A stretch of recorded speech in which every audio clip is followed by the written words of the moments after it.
Hi guys! Welcome back muli sa aking YouTube channel. I'm Lydia Padolina.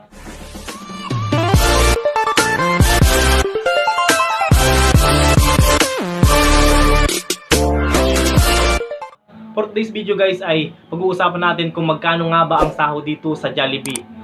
At bakit maganda magtrabaho dito sa Jollibee. Ayan, ito ang ating topic guys ngayon. Kaya, ayan, manood lang kayo at huwag niyong i-skip para masubaybayan niyo ang ating topic ngayon, ano? At kung gusto mo din na mag-apply o magtrabaho sa ganitong fast food chain, ayan, welcome na welcome ka.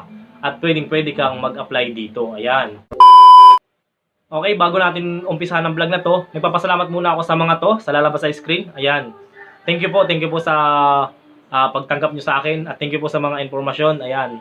Hindi ko na mabanggitin ang store ko, pero nagpapasalamat po ako sa inyo. Ayan. Thank you po. So guys, umpisahan natin. Kaya maganda magtrabaho sa ganitong fast food chain, sa Jollibee. Kasi unang-una, okay, tumatanggap silang working student. Ibigay nyo, kung kayo nag-aaral, ibigay nyo lang sa manager nyo ang schedule nyo sa school para bigyan din naman kayo ng schedule for work. Ayan. Tapos, pangalawa, ang kagandahan pa dito sa pagtrabaho sa Jollibee ay free meal. Ayan. Isipin nyo yun guys. Halimbawa, hindi ka na namamasahe. Tapos, free meal ka pa. Libre ka pa sa pagkain. Yun, magandang impact yun. Malaking tipid. Malaking tipid yun sa ating budget, no? Kasi, libre pagkain. Pag 8 hours ka, 2 beses kang libre nun. Yung una, pag break time mo. Yung pangalawa, pag out mo. Ano yung mga meal na yun? Ikaw, mamimili ka lang. Kung gusto mo, Chicken Joy. With drinks pa yun. Kung gusto mo naman, Jolly Hotdog. Kung gusto mo, chicken meal. Yung chicken meal, manok tapos spaghetti. Ayan. Yan ang kagandahan sa Jollibee. Magkano naman ang sahod dito sa Jollibee? Ayan. Yan ang ating pag-uusapan ngayon. So guys, ito yung ipapakita ko sa inyo. Ito yung sahod ko sa loob ng 13 days.